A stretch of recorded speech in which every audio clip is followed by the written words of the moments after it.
Hey guys, today I want to show you how I remove my gel polish. Now I do my own gel manicures. I will link the video showing you how here, but even if you don't, this may be of interest to you.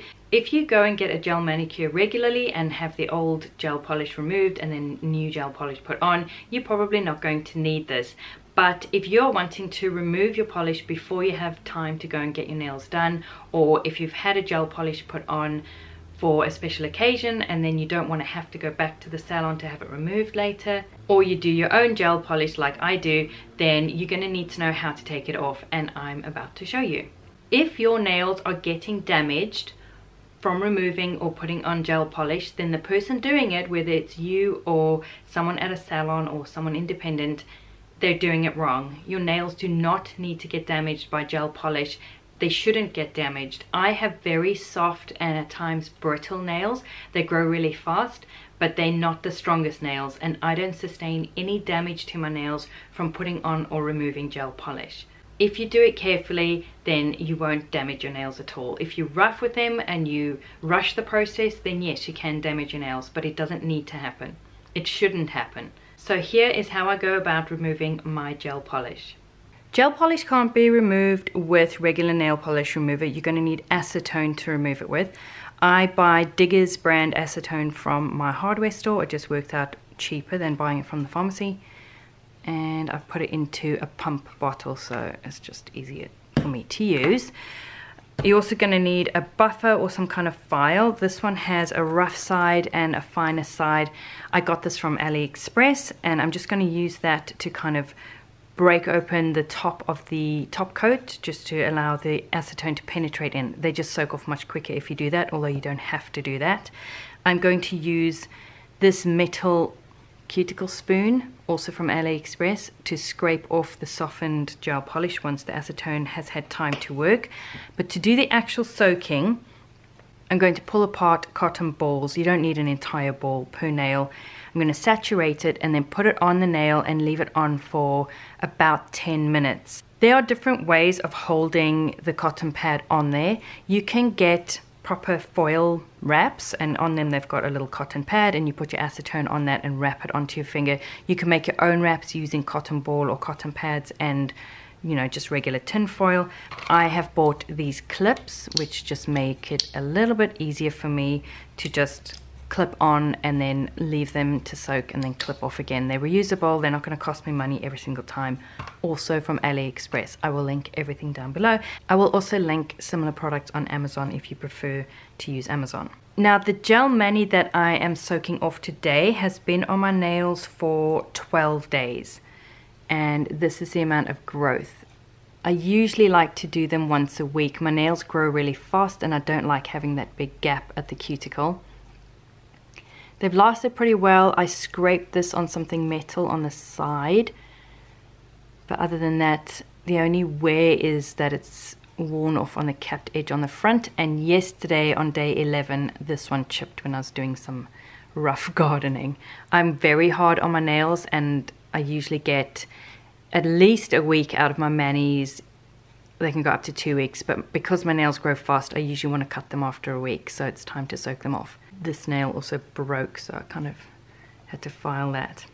So the first thing I'm going to do is, like I mentioned, break open the top coat. The top coat is there to add gloss and protection, and if you just go straight into soaking, it's just going to take a lot longer if the acetone has to eat its way through the top coat. So I'm going to take the rough side of my file. This is, the one side is 100 and one side is 180, so I guess the 100 side, and just do a bit of a scrape. Nothing serious, just enough to kind of scuff it open.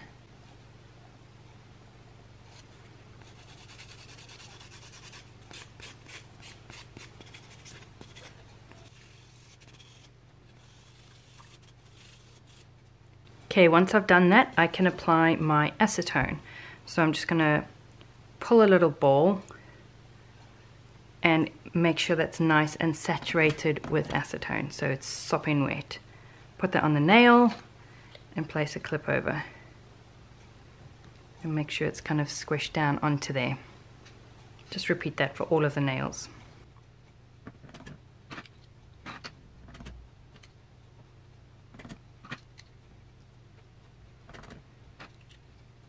Now I'm going to let that soak for about 10 minutes and then check how soft it is. So I'm just going to go and probably watch a YouTube video. Usually I do this on my desk while I'm watching videos. Just inserting some footage because I realized that it's not very helpful for me to talk about just use a bit of foil and cotton wool without actually showing you how. So you can cut yourself a little rectangle of foil, or like I said, you can buy the ones with the cotton wool already attached. You'll dampen your cotton wool with acetone, lay it on your foil, put your nail onto the damp acetone, fold in the sides and fold the end over, and then just squeeze it and let it soak. And that is how I do my toenails, because the clips are just kind of awkward to keep it on my toes. Okay, I'm back. It's been about 10 minutes. Let's have a look. So the cotton ball usually just stays in there and I just use it for the other hand. So I'm going to take my metal spoon. Let me zoom you in.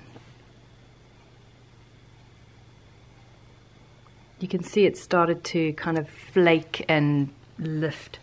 So I'm going to take my metal spoon and see, yep, it's nice and crumbly. So I'm just going to scrape. You don't want to scrape side to side. Do it from front to back, either this way or this way. And just rub. This seems like it would really... Oh, I've just done that off camera, silly. This seems like it would really scrape up your nail. If you are scraping hard enough to scrape up your nail, then your polish isn't ready to come off and you need to soak it for longer. You shouldn't be damaging your nail. See, like there, the end of the polish is a little bit stubborn, so I'm just gonna soak it for a bit longer. There we go. Let's try another one. How about I do this on camera this time? You can see it's kind of flaking and lifting. It's quite satisfying to do this.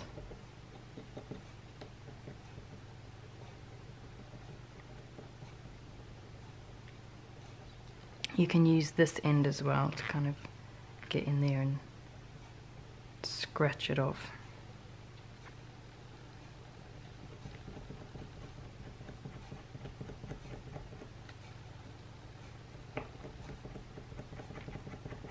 It's easy to see when the color is scraped off, but you need to be careful to make sure that your base coat is also scraped off and you're not going to leave any residue, especially if you're going to go straight in and put fresh gel polish on.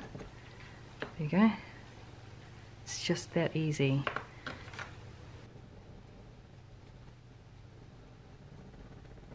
What I can do is a bit more soaking.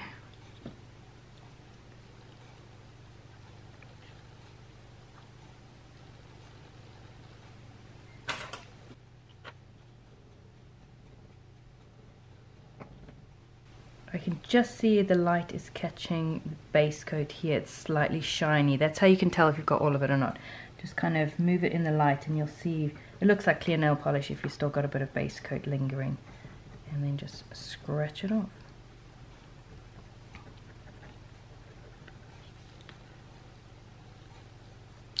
Oh, that really wants to come off. It's nice and flaky.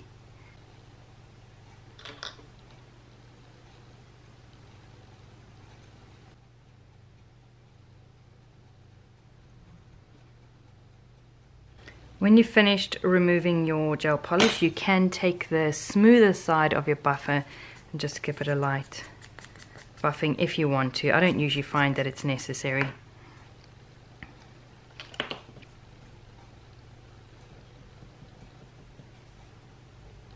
You can also buff your polish off, so if you're finding that you're having difficulty scraping on the end, you can just use either side of your buffer to kind of buff the polish off. I prefer not to do that because obviously as you're buffing your polish, you're also buffing your nail, and that can thin your nails, and that's when you start getting problems and nail damage. I prefer to go in and soak it a bit longer if it needs it and scratch it off like this.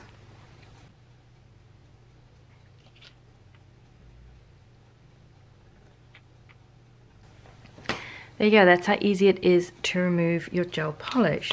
Like I said, you can do a light buffing if you want, get the last residues of any base coat, but I prefer not to buff my nails. I'm finding it difficult to actually really get in there and look, so you may be seeing polish that I can't see because the camera is in my way, So I'm gonna have a proper look. But I'm also going to be cutting my nails, so if there is polish residue on the tips, that's just going to be cut off. The only thing left to do is wash my hands and then moisturize, because acetone can be quite drying. I'm back, I've washed my hands and moisturized my nails, and that is the state of them. And I really need to go and cut them. I know this is not long, but this is way too long for me. I much prefer short nails. I hope you found this video interesting and or helpful. If you did, be sure to give this video a thumbs up and subscribe for more videos so you don't miss any of the action here on my channel. Thanks so much for watching, and I will see you in the next one.